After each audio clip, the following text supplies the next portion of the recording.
Hi, everybody. Today, I wanted to talk a little bit about your interview assignment and specifically focus a little bit on the questions there. So, for this interview assignment, you have three tasks or three projects that are in this bigger overall project. And the first project is to select somebody to interview. Ideally, you want this to be somebody that you care about and know and want to know more about. So, not some stranger off the street. Somebody who you can ask potentially intimate questions about or to. So, be thinking about someone who you have a relationship with and someone that you want to know a little bit more about specific aspects of their life growing up. Um, School, career choices, life choices that they're making now, things that they might be thinking about for the future. So we're going to try to tie your interviews into lifespan human development. So think about asking questions of their childhood, their birth order, relationship with siblings, with cousins, with nuclear family members, but also extended family members, how those early relationships might be impacting current relationships that they're in, those types of things. So, as you're choosing somebody, have those thoughts in the back of your head about, can I get a really good interview from this person? Um, you want to try to interview someone who might be a little bit more open than than other people. I have people in my life who I can ask an open-ended question to and they will still respond with just a one-word answer. So try to pick somebody that you have a rapport with. And remember, that's worth 5 points for that first assignment. This is pretty much you telling me who you want to interview and why. And so just so I get a sense of where you're going with this overall project. Now, for the interview questions themselves, I gave you a few little hints and tips right there a few minutes ago. But you want to be thinking about where this person is in their life stage. If you are choosing to interview a 5-year-old child, you will be asking very different questions than you would ask a 50-year-old person or a 25-year-old person. So you want to have that context of their developmental age, but also their life stage as you're developing your questions. I'm sure several of you are thinking about how many questions. This is not supposed to be an extensive dissertation or case study. So think about perhaps 5 to 10 questions that you might want to ask.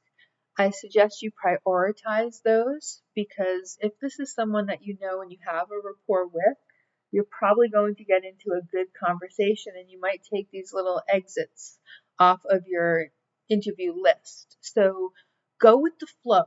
Don't sit there and say, okay, now answer this, now answer that. Have a conversation with them. See where that conversation takes you. You may only ask 2 or 3 questions out of the 10 on your list, and that's fine.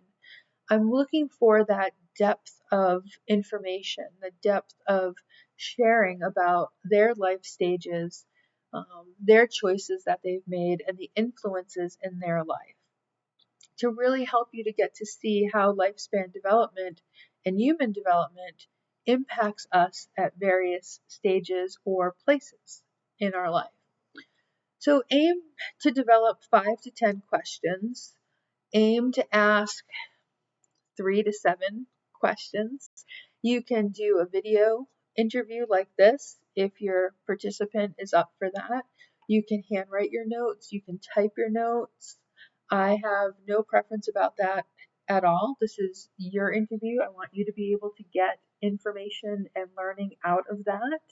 I don't want you to have to meet a certain structure for submission in order to have it be meaningful or valuable in terms of points. So the value comes from the process.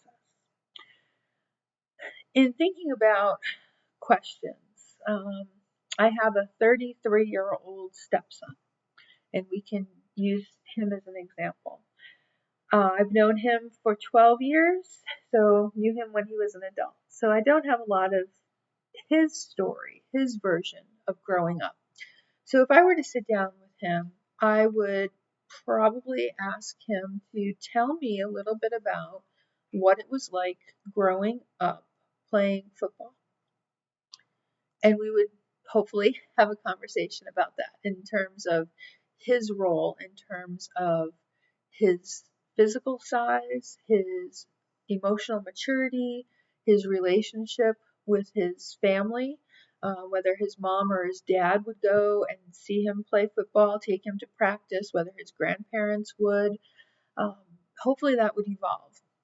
Another question I guess I would supposedly think about asking is how his family structure, how his parental structure, they were not married when he was born, have not been married. So his mom and dad not married, has that influenced his life choices? And how does he think that his growing up in a single parent household influenced his decision with his family?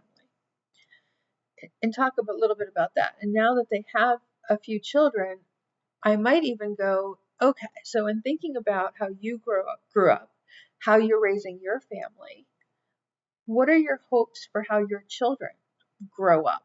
And have you thought about what you would want for them based on your history? I guess, and then finally, thinking about career choices. He's made some big moves, which has been great for his career and for his family. But asking him to talk a little bit about what are the factors that have gone into that decision making to make this major employment move, and to be able to listen to that and to be able to provide some feedback. What I would want to be careful of is that I'm not sitting there taking notes verbatim. I'm not taking every word, because if I'm taking those notes, I might not be focusing on listening to what he's saying. And I want to make sure I'm listening, not to respond, but to understand. And so that would, I guess, be my biggest advice to you, is don't listen to respond. Don't try to figure out what you're going to say next. Let the interview happen naturally. Enjoy it. Get something out of it, whether it's for this assignment, for this course only, but more importantly, hopefully it will be to strengthen the relationship that you have with that person, to get a better understanding of the factors that impact them and their choices. And then write it up. And however you want to do it. If you want to do, again, a video, a PowerPoint, if you want to just send me your notes, you can do that too. I do want to see the transcript, but again, that can be any format that works for you. If you have questions, do not hesitate to reach out.